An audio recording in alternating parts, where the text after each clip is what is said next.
frankly, there's a lot of podcasts out there, Yeah. especially here in Ireland. Brazilians, we have at least 3 podcasts in this format that we talk in person. And then we have another, which is only an audio format that's on the Yeah. radio. So there are a few podcasts like this. So you got to differentiate yourself. Yeah, absolutely. You think podcasts are here to stay? Yeah, yes, yeah, if you look at the interview shows, Larry King, how many years did he stay on the air, and well, Joe Rogan now, his podcast, what, 12, 15 years, I don't know. And yes, these interview formats are going to stay, but not all of them.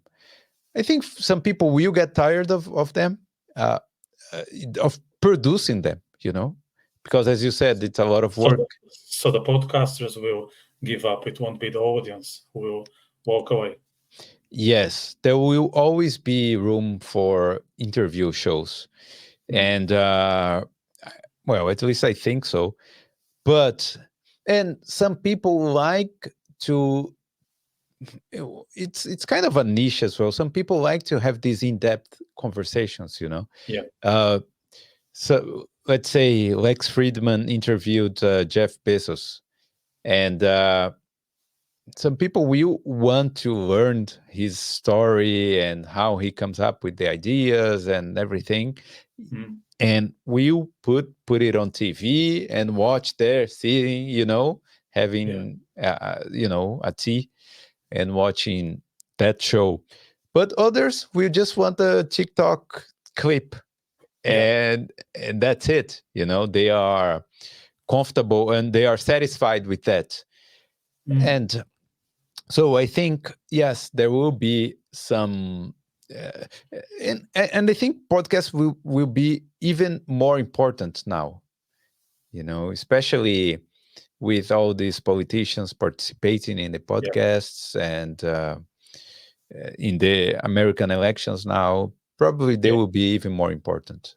Yeah. Yeah. Absolutely. I think there is more and more appetite for podcasts as the mainstream media is falling apart. And actually, while they fall apart, they also try to adapt to the podcast format, which is funny, because you would expect the uh, uh, small fish to try to be like the shark, but the shark wants to be like the big, like the small Mhm. fish, which is Yeah, it's a very interesting sign of times, isn't but it? it's hard for these big media to have a successful podcast like that, because I think the person who watches the show, they will identify with you, with the host, Yes. you know and if you just start trying to produce a host that will resonate with the other person out there, it will become obvious that it's artificial. Yeah. Become Yeah. like Spice Girls or whatever. It's gonna be like Sorry, Spice something Girls, produced. if they're watching this show, yes.